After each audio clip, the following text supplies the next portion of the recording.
دنیا میں یہ ایک ایسی حقیقت ہے جس کو کوئی نہیں ٹھکراتا. ہر بندہ عقل والا ہے وہ مانتا ہے. اور وہ حقیقت کیا ہے؟ وہ حقیقت ہے موت. وہ حقیقت ہے ڈیتھ. ہم سب نے مرنا ہے، یہ سب جانتے ہیں. کوئی مذہب، کوئی انسان یہ نہیں کہتا کہ نہیں جناب مرنا نہیں ہے. سب کو پتا ہے کہ جو دنیا میں آیا ہے اس نے مرنا ہے. لیکن عجب بات یہ ہے کہ اس پر بات بہت تھوڑی کی جاتی ہے، اس کا ذکر بہت تھوڑا کیا جاتا ہے. ہم زندگی کے بارے میں تو بہت بات کرتے ہیں، بچپن میں کیا کیا، بڑھاپے میں کیا کریں گے، جوانی کیسے گزارنی ہے، بہت ساری پلاننگز پر ڈسکس ہوتی ہیں. مثال دیتا ہوں، کسی کو 10 15 20 دن کے لیے کہیں جانا ہو، اس کے لیے بڑی باتیں ہوتی ہیں. سامان کون سا ہوگا، لے کر کیا جانا ہے، کرنسی کون سی لے جانی ہے. بیرون ملک جانا ہو تو ویزا کی تیاری مہینوں پہلے سے شروع ہوتی ہے. یاد رکھیں، دنیا کا سفر اس کی ڈیٹ ہم ڈیسائیڈ کرتے ہیں. کب جانا ہے، کتنے دن کے لیے جانا ہے، ہم طے کرتے ہیں.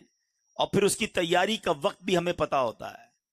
مگر جس سفر کی میں بات کر رہا ہوں اس کی ڈیٹ طے تو ہے مگر پتا نہیں ہے. ہاں، وقت طے ہے، ہمیں معلوم نہیں ہے، لیکن اس کی تیاری کے لیے کوئی تیار بھی نہیں ہے. اس کے لیے بات کرنے کے لیے کوئی تیار نہیں ہے. کبھی ایسا ہوتا ہے ہم دوستوں میں بیٹھے ہیں اور بیٹھ کر یہ بات کریں کہ یار مرنا بھی ہے، اس کی کیا تیاری کرنی ہے، قبر میں کیا ہوگا، آخرت میں کیا ہوگا، اس کے لیے میں نے کیا سامان تیار کیا ہے. زیادہ موت پر بات کرو تو لوگ کہتے ہیں یار آپ موت کی بات نہ کیا کریں. حالانکہ موت ایک ایسی حقیقت ہے جو آنی ہے. عربی میں ایک شاعر لکھتے ہیں، الموت باب کل نفس داخلوہا. موت ایک ایسا دروازہ ہے جس سے ہر ذی روح کو گزرنا ہے. الموت قدح کل نفس شاربوہا. موت ایک ایسا جام ہے جو سب نے پینا ہے. کوئی ایسا نہیں جس نے مرنا نہیں ہے. جو دنیا میں آیا ہے اس نے مرنا ہے. لیکن عجب بات یہ ہے کہ اس کی تیاری یا اس پر گفتگو کرنے کے لیے کوئی تیار نہیں ہوتا. اے پیارے اسلامی بھائیوں، یہ زندگی تو تھوڑی ہے نا، وہ زندگی بڑی ہے. اس دنیا میں کم رہنا ہے، اس دنیا میں زیادہ رہنا ہے. تو پھر کیوں نہ ادھر کی بات کریں. آج انشاءاللہ ہم اپنی قبر، آخرت اور موت کی تیاری کے بارے میں کچھ سنیں گے. یاد رہے کہ وقت بھی مقرر ہے اور مقام بھی مقرر ہے. کبھی کبھی آپ کے ساتھ ایسا ہوتا ہوگا، ہم سب کے ساتھ ہوتا ہے کہ ہم کہیں سفر پہ ہوتے ہیں، راستے میں ہوتے ہیں، گھر سے نکلتے ہیں، اچانک کوئی ایکسیڈنٹ ہوتے ہوتے رہ جاتا ہے ہمارا ہی ہے. بالکل قریب سے گاڑی گزرتی ہے یا ہم روڈ پار کر رہے ہوتے بچ جاتے ہیں، گرتے گرتے بچ جاتے ہیں اور ہم کہتے ہیں یار آج میں بچ گیا. دراصل ہم بچے نہیں، ہمارا وقت آیا نہیں ہے. جس دن وقت آیا نا اس دن نہیں بچیں گے. اس دن جگہ بھی وہی ہوگی جو لکھی ہوئی ہے اور وقت بھی وہی ہوگا جو لکھا ہوا ہے. ایک بار حضرت سلیمان علیہ الصلوۃ والسلام کی بارگاہ میں ملک الموت حاضر ہوئے اور آپ کے ساتھ ایک ساتھی بھی آپ کا بیٹھا ہوا تھا. تو وہ ساتھی جو تھا اس کو حضرت ملک الموت جو ہیں وہ کافی گھور کر دیکھ رہے تھے. تو ملک الموت تو چلے گئے تو آپ نے اپنے ساتھی سے کہا تم جانتے ہو یہ کون تھے؟ حضور کون تھے؟ کہا یہ ملک الموت تھے. کہا لگتا ہے میری روح قبض کرنے آ گئے حضرت. آپ ایسا کریں، آپ کی تو ہواؤں پر حکومت ہے، آپ ہوا کو حکم دیں کہ فوراً مجھے یہاں سے ہندوستان بھیج دیں. آپ نے ہاتھ اٹھائے اور دعا فرمائی، ہوا نے اس شخص کو سفر کروا کے ہندوستان بھیج دیا. کچھ دنوں کے بعد ملک الموت پھر حاضر ہوئے.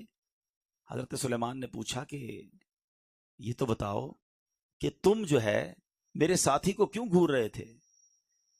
تو کہا حضور میں حیران تھا کہ میرے پاس یہ لکھا ہوا تھا کہ کچھ دیر بعد اس بندے کی روح میں نے ہند سے قبض کرنی ہے اور یہ آپ کے پاس بیٹھا ہوا ہے. اللہ اکبر. تو آپ نے فرمایا میں نے ہی تو دعا کی اور یہ ہند پہنچا اور پھر اگلے لمحے انہوں نے ہند سے اس کی روح قبض کر لی.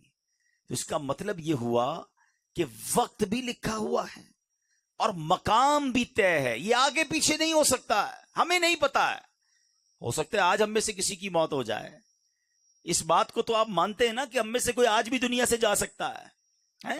کوئی ہے جس کے پاس یہ گارنٹی ہو کہ گھر تک خیر سے پہنچوں گا؟ کسی کو نہیں پتا. آگاہ اپنی موت سے کوئی بشر نہیں. سامان 100 برس کا ہے، پل کی خبر نہیں. لیکن کمال یہ ہے کہ پل کی خبر نہیں ہے مگر کل کی پلاننگ ہے، برسوں کی پلاننگ ہے، مرنے کی پلاننگ نہیں ہے. حالانکہ جس قبر میں میں اور آپ جائیں گے وہاں کیا کچھ ہوگا، ایک واقعہ آپ کو سناتا ہوں. بڑا رکت انگیز واقعہ ہے، اور اس واقعے سے ہمیں بہت سارے عبرت کے مدنی پھول سیکھنے کو ملیں گے. جلیل القدر تابعی سیدنا حسن بصری رحمت اللہ تعالی علیہ ایک بار اپنے گھر کے دروازے پر تشریف فرما تھے. وہاں سے ایک جنازہ گزرا، آپ بھی اٹھے اور جنازے کے پیچھے چل دیے. جنازے کے نیچے ایک چھوٹی بچی زارو کتار دوڑتی ہوئی اس جنازے کے ساتھ ساتھ جا رہی تھی اور کہہ رہی تھی، اے بابا جان، آج مجھ پر وہ وقت آیا ہے کہ پہلے کبھی نہ آیا تھا. حضرت سیدنا حسن بصری رحمت اللہ تعالی علیہ نے جب یہ درد بھری آواز سنی تو آنکھیں اشکبار اور دل بے قرار ہو گیا. دستے شفقت اس یتیم بچی کے سر پر پھیرتے ہوئے آپ نے فرمایا، بیٹی تم پر نہیں، تمہارے مرحوم بابا جان پر وہ وقت آیا ہے جو آج سے پہلے ان پر کبھی نہ آیا تھا. دوسرے دن آپ نے دیکھا کہ وہی چھوٹی بچی آنسو بہاتی ہوئی قبرستان کی طرف جا رہی ہے. باپ سے بڑی محبت تھی، اس سے رہا نہیں جا رہا تھا، وہ قبرستان جا رہی ہے. سیدنا حسن بصری رحمت اللہ تعالی علیہ بھی حصول عبرت کے لیے اس بچی کے پیچھے پیچھے قبرستان کی طرف چل دیے. جب قبرستان پہنچ کر وہ چھوٹی بچی اپنے والد مرحوم کی قبر سے لپٹ گئی، حضرت سیدنا حسن بصری جھاڑیوں کے پیچھے بیٹھ گئے، چھپ گئے کہ دیکھوں یہ بچی کیا کہتی ہے. وہ چھوٹی بچی اپنے رخسار اپنے بابا جان کی قبر کی مٹی سے لگا کر کہتی ہے، اے بابا جان، آپ نے اندھیرے میں چراغ اور غم خار کے بغیر قبر کی پہلی رات کیسے گزاری؟ اے بابا جان، کل رات تو میں نے گھر میں آپ کے لیے چراغ جلایا تھا، آج رات قبر میں چراغ کس نے روشن کیا ہوگا؟ اے بابا جان، کل رات گھر کے اندر میں نے آپ کے لیے بچھونا بچھایا تھا، آج رات قبر میں بچھونا کس نے بچھایا ہوگا؟ اے بابا جان، کل رات گھر کے اندر میں نے آپ کے ہاتھ پاؤں دبائے تھے، آج رات قبر میں آپ کے ہاتھ پاؤں کس نے دبائے؟ اے بابا جان، کل رات گھر کے اندر میں نے آپ کو پانی پلایا تھا، آج رات قبر میں آپ کو کس نے پانی پلایا؟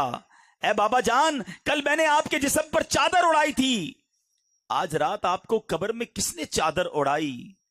اے بابا جان، کل تو آپ کو جب بھوک لگی تھی تو میں نے آپ کو کھانا پیش کیا تھا، آج رات قبر میں جب آپ کو بھوک لگی تو کس نے کھانا دیا ہوگا؟ سیدنا حسن بصری غم کی ماری اور اس دکھیاری بچی کی یہ باتیں سن کر رو پڑے. قریب آئے اور کہا، بیٹی اس طرح نہیں بلکہ یوں کہو، اے بابا جان، دفن کے وقت آپ کا چہرہ قبلہ رخ کیا گیا تھا، کیا اب بھی آپ کا چہرہ اس حالت پر ہے یا آپ کا چہرہ پھیر دیا گیا ہے؟ اے بابا جان، آپ کو صاف ستھرا کفن پہنایا گیا تھا. اے عاشقان رسول، ذرا اپنا سر جھکا کر آنکھیں بند کر کے اپنے بارے میں سوچو. جب ہم قبر میں جائیں گے تو ہمیں بھی ہمارے دوست قبر میں ایک چہرہ تو قبلہ رو کر دیں گے نا، کفن تو صاف ستھرا پہنائیں گے، مگر اس کے بعد کیا ہو سکتا ہے؟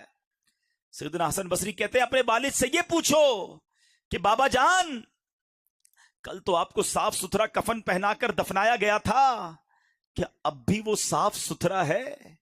اے بابا جان، آپ کو قبر میں صحیح اور سالم بدن کے ساتھ رکھا گیا تھا، کیا اب بھی جسم سلامت ہے یا اسے کیڑوں نے کھا لیا ہے؟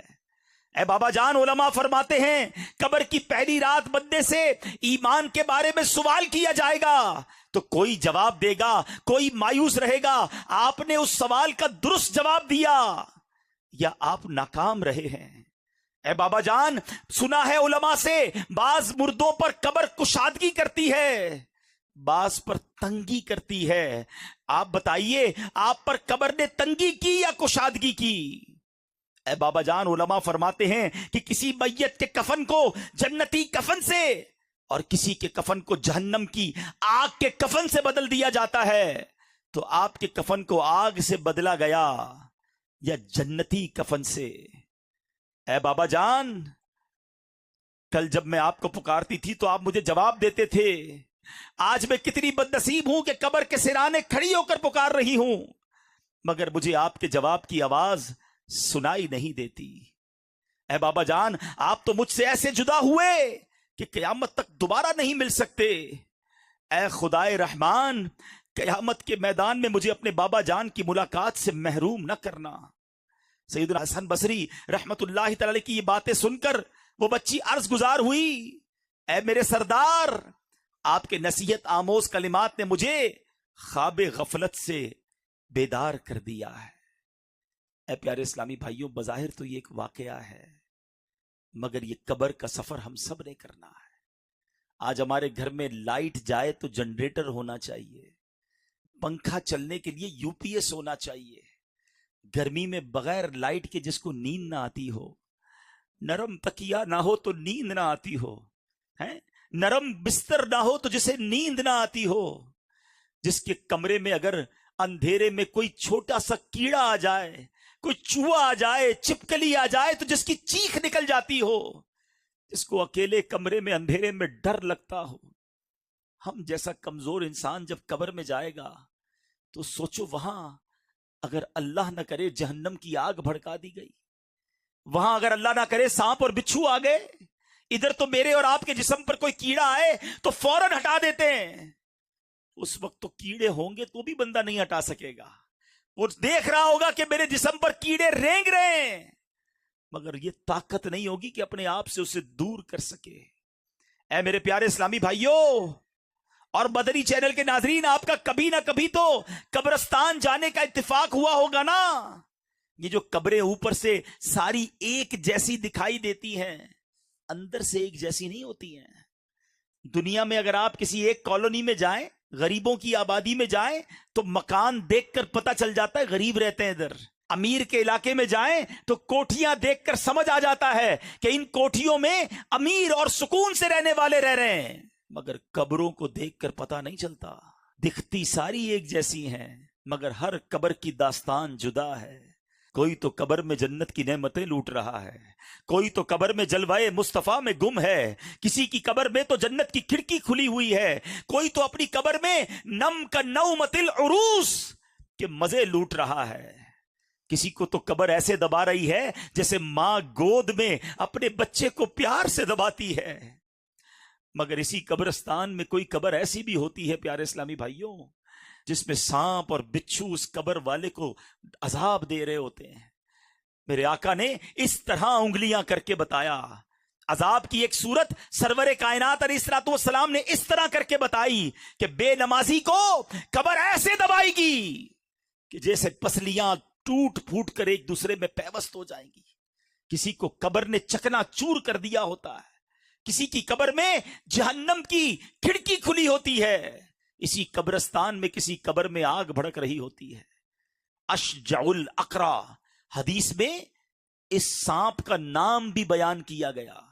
اللہ جس سے ناراض ہو، اشجع الاقرا، اندھا سانپ ہے جو قبر میں مردے کو ڈنک مارے گا تو 70 گز مردہ زمین میں دھس جائے گا. یہ عذاب بھی احادیث میں ہی بیان ہوئے، مگر قبرستان جا کر پتہ نہیں چلتا. مگر ان قبروں کے اندر یہ سب کچھ ہو رہا ہوتا ہے. ذرا سوچئے، جو رمضان کے روزے جان بوجھ کر برباد کرنے والا تھا، رمضان کی راتوں میں گلیوں کے اندر کرکٹ وغیرہ کھیلوں کے ذریعے مسلمانوں کی عبادتوں یہ نیند میں خلل ڈال کر تکلیف پہنچانے اور دل آزاری اس کا سبب بننے والا تھا، جو روزہ رمضان کا فرض ہونے کے باوجود ادا نہ کرتا، زکوٰۃ فرض ہونے کے باوجود ادائیگی میں بخل کرتا، حرام روزی کمانے والا تھا، سود اور رشوت کا لین دین کرنے والا تھا، لوگوں کے قرضے دبا دینے والا تھا، شراب پینے والا تھا، جوا کھیلنے والا تھا، شراب اور جوئے کے اڈے چلانے والا تھا، مسلمانوں کی بلا اجازت شرعی دل آزاریاں کرنے والا تھا، مسلمانوں کو ڈرا دھمکا کر بھتہ وصول کرنے والا تھا، تاوان کی خاطر مسلمانوں کو اغوا کرنے والا تھا، چوری کرنے والا تھا، ڈاکہ ڈالنے والا تھا، امانت میں خیانت کرنے والا تھا، زمینوں پر ناجائز قبضے کرنے والا تھا، بے بس کسانوں کا خون چوسنے والا تھا، اقتدار کے نشے میں ہو کر لوگوں پر ظلم کرنے والا تھا. وہ سوچے کہ جب وہ قبر میں جائے گا تو پھر اس کا کیا حال ہوگا. وہ کیسے اللہ کی بارگاہ میں جواب دے سکے گا؟ عذاب قبر سے وہ کیسے چھٹکارا پا سکے گا؟ ذرا سوچئے